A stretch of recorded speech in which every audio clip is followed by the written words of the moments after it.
আসসালামু আলাইকুম, সবাইকে মায়া রান্নাঘরে স্বাগত জানিয়ে শুরু করেছি আজকের রেসিপি হচ্ছে একটি শসা নিয়েছি, আর নিয়েছি একটি গাজর, আর আছে একটি সিদ্ধ করা ডিম, একটি টমেটো। তো এই শসা, টমেটো, গাজর, একটি ডিম হচ্ছে আমার রাত্রের ডিনার। এই ডিনারটা আমি রোজ রাত্রেই করে থাকি বা কোনো দিন সকালেও খেয়ে থাকি।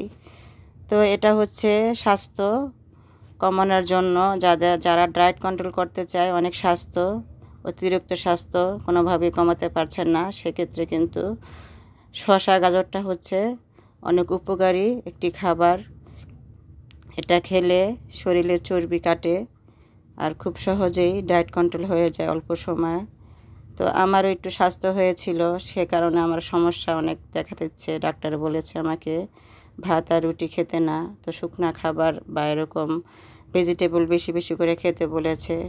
তো আমি প্রতিদিনই একবেলা করে এই শসা আর এই টমেটো, গাজর খেয়ে থাকি, আর ডিমটা মাঝে মাঝে খাই।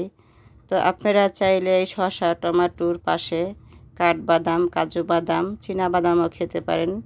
এতে করে স্বাস্থ্য অনেকটা কমে, আবার ক্যালসিয়ামের ঘাটতি থাকলে সেটাও পূরণ করে।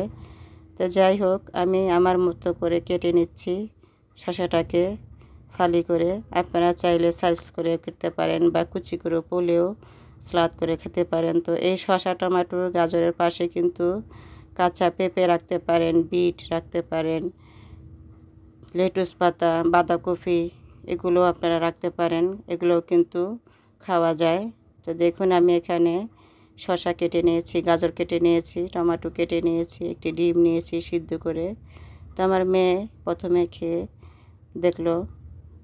তো এই হচ্ছে আজকে আমার রাত্রের খাবার। যারা খুব তাড়াতাড়ি ডায়েট কন্ট্রোল করতে চান, তারা এই খাবারগুলো বেছে খেতে পারেন। খোদা হাফেজ।